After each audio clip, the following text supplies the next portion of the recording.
Welcome to the Kwedu Report. Joining you from Sydney, Australia, my name is Harry.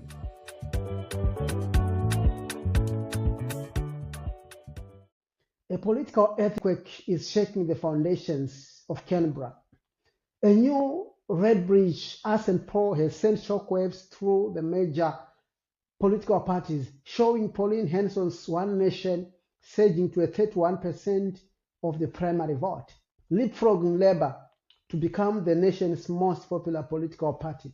One Nation has shot ahead of Labor for the first time in the history of one of Australia's biggest political polls. Today's news poll has also revealed the Prime Minister's popularity is at a record low. But as the party rises, it is also doubling down on its most controversial policies to date. From mass migration to a radical proposal to force foreign owners to sell their homes, One Nation is setting the political agenda. Today, we break down why they are surging in support, what their messaging, what their housing plan actually says, and why Prime Minister Anthony Albanese is fighting back, branding his opponents as the liberal One Nationals. The recent poll is a massive wake-up call for the government.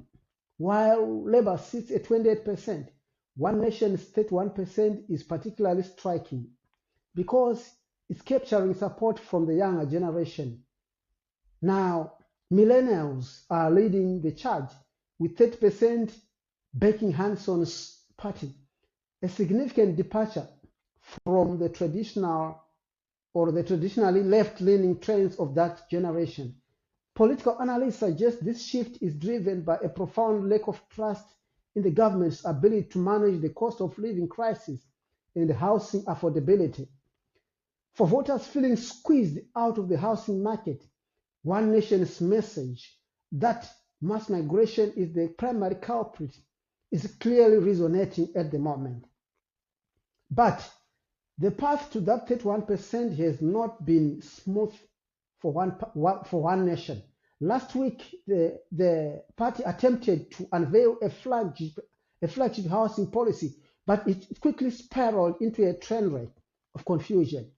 The policy, a requirement for temporary visa holders and foreign citizens to sell their Australian residential properties within 2 years or face potential repossession. Now, this messaging was marred by conflicting statements from senior party members, including Barnaby Joyce, who initially suggested that it would affect permanent residents as well, before the party backtracked and clarified that it would not. Now, critics, including the deputy opposition leader Jane Hume, slammed the plan, calling it a slogan, not a policy, and warning that it could have distressing consequences for law-abiding property owners. Now, Prime Minister Anthony Albanese is now on the offensive, and in this past weekend, he hit back, rebranding the conservative opposition as liberal One Nationals, accusing them of dog whistling to voters to marginalize migrants.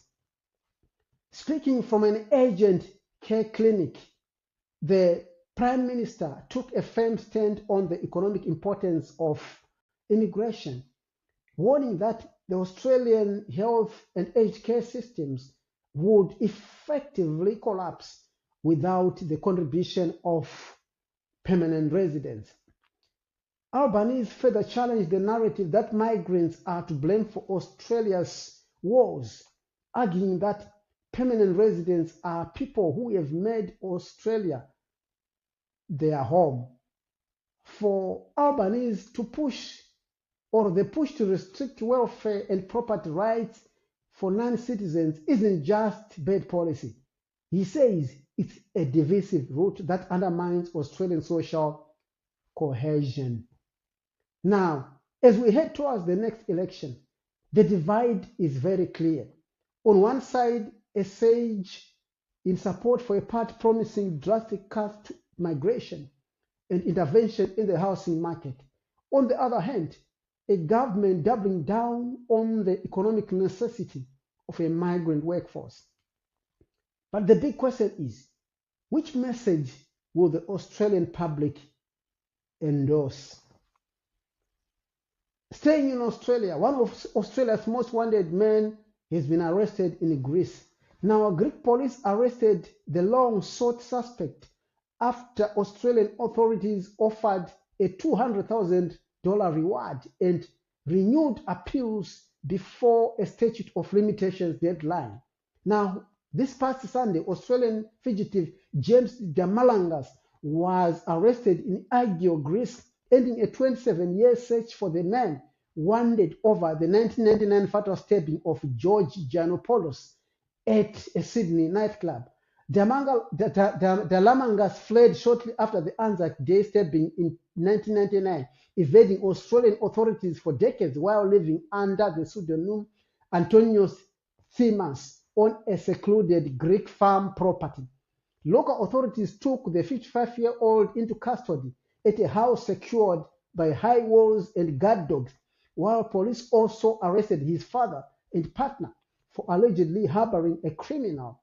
Now, New South Wales police said they are encouraged by the arrest and are collaborating with federal and Hellenic law enforcement to initiate extradition proceedings to return the suspect to Australia. Now, Australian authorities previously offered a $200,000 reward for information leading to the capture, having failed to extradite the suspect in 2003 before launching a final public appeal in 2024. Now we go to the US, where a federal court has struck down immigration restrictions impacting 39 countries. A US District Court judge for the District of Rhode Island on Friday ruled that the Trump administration had enacted illegal immigration restrictions on citizens of 39 countries. In vacating the restrictions, Judge John Marcano wrote that the concerned immigrants have been stuck in limbo despite their compliance with immigration laws. Applicants waited for months without decisions on requests for asylum, work permits, permanent residencies, and citizenship, while the government refused to act. President Donald Trump issued the restrictions in his presidential proclamation, restricting and limiting the entry of foreign nationals to protect security of the United States in December 2025. The order increased restrictions and suspended entry for a list of mostly African nations. The list also includes Afghanistan, Palestine, Haiti, Cuba, and Venezuela. U.S. Citizenship and Immigration Services, a branch of the Department of Homeland Security, administers the regulations. Now we go to North Korea, where Korea has called the U.S. push for denuclearization anachronistic dream. Kim Jong-un said their nuclear status is non-negotiable. Now, this comes as Chinese President Xi Jinping prepares to visit the country. Now, the Korean leader Kim Jong-un visited a weapons factory and called for increasing North Korea's missile production capacity 2.5 times in 5 years. Chinese President Xi Jinping is set to visit North Korea to reinforce ties with its former treaty ally, though he may refrain from directly raising the denuclearization issue. In other news, Donald Trump says Benjamin Netanyahu has no choice but to accept a deal with Iran. Now, President Donald Trump said Israeli Prime Minister Benjamin Netanyahu will have no choice but to accept a U.S. negotiated deal with Iran, asserting that I call the shots in the negotiation process, he said. Iran, meanwhile, launched ballistic missiles barrage towards northern Israel, which Israel air defenses intercepted with no reported casualties or damage on Sunday. Trump urged Netanyahu not to retaliate against Iran's missile strikes, warning that further military actions could prolong the conflict and harm ongoing diplomatic efforts. Now, President Trump indicated that a deal with Iran is close, but warned of severe consequences, including possible military actions if diplomacy fails. Now we go to Africa, where South African President Cyril Ramaphosa has issued a firm warning to individuals and groups he says are exploiting the country's illegal immigration challenges for political, personal, and criminal gain. In a televised address to the nation on Sunday evening, Ramaphosa acknowledged growing public concern and dissatisfaction over undocumented migration, but stressed that only the state has the legal authority to enforce immigration laws. His remarks come amid heightened debate in South Africa over border control, enforcement practices, and rising public frustration linked to undocumented foreign nationals. Now, underscoring the government's stance against vigilante-style enforcement, Ramaphosa said that he was warning that misinformation circulating on social media was also intensifying tensions and distorting public understanding of immigration issues. Staying in South Africa, Mexican drug cartels have invaded South Africa, with the country facing a growing crisis as Mexican drug cartels shift from merely trafficking narcotics into the country to establishing large-scale methamphetamine production hubs within its rural interior. Recent police raids, including a significant bust in the country involving 5 Mexican nationals, have exposed a pattern. Cartels are leasing isolated remote farmlands to operate sophisticated drug laboratories away from the urban scrutiny. Experts note that this strategic franchising allows cartels to produce meth closer to consumers, drastically cutting transport costs and bypassing border enforcement. Now, the proliferation of these labs is deeply tied to local corruption. Crime analysts, meanwhile, and former officials argue that such industrial-scale operations could not thrive without the complicity of corrupt police and politicians who enable or ignore the activity. Despite efforts by elite units like the Hawks to dismantle these sites, the operations remain resilient.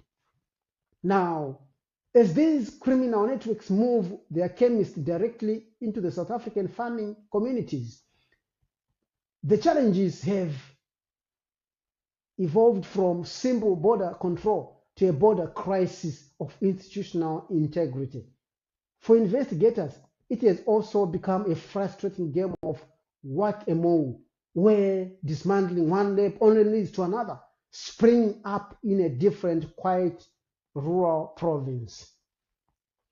Staying in South Africa, the country has rolled out twice yearly HIV prevention drugs. On Friday, South African President Cyril Ramaphosa launched Lenacapavir, a twice yearly HIV prevention injection, making it available at 360 public health facilities across 6 provinces in high-burden districts. Health officials introduced the injection to overcome adherence barriers linked to daily oral pills, building on regulatory approval from the South African Health Products Regulatory Authority on 27 October 2025. Clinical trials demonstrated almost 100% efficacy for the subcutaneous injection, while the government expects generic versions to cost around $40 per person annually by 2027.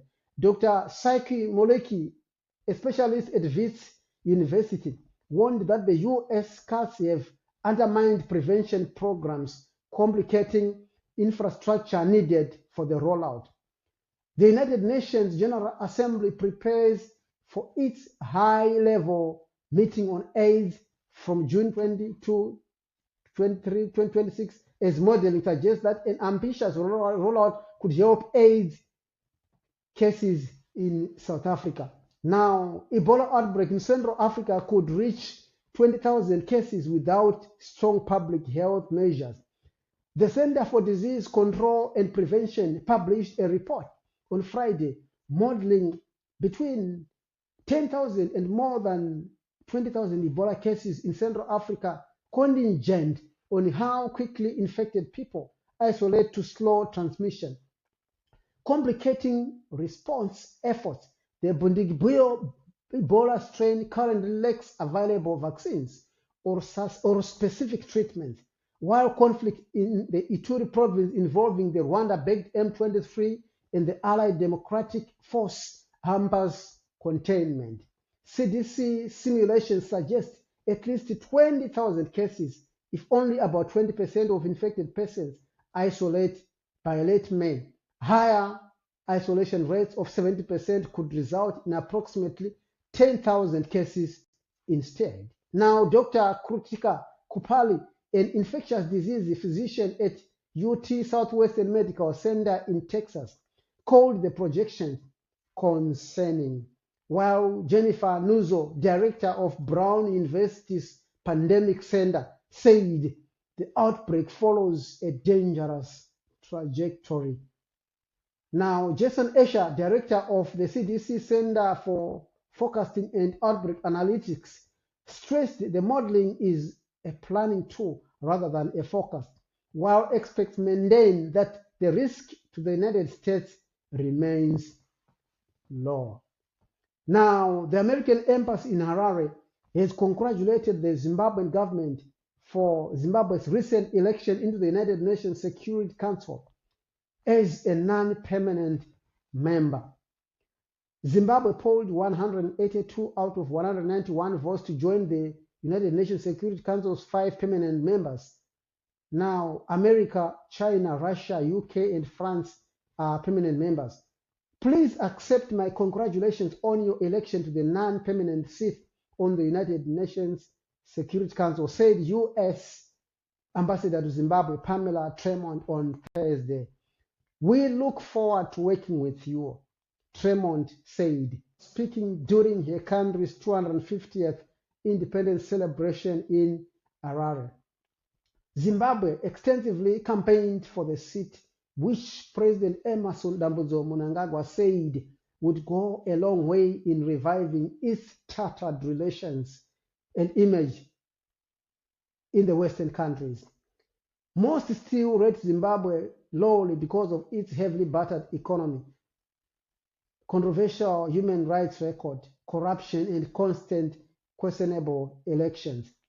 We are grateful to all nations for electing Zimbabwe overwhelmingly to become a member of the United Nations Security Council, non-permanent member for the years 27 to 28, said Acting Foreign Affairs Minister Anxious Masuka in response to Ambassador Tremont.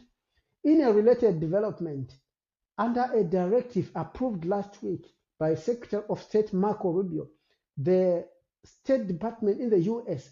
will reduce Africa visa processing operations from nearly 50 locations to 20 hubs in the coming weeks.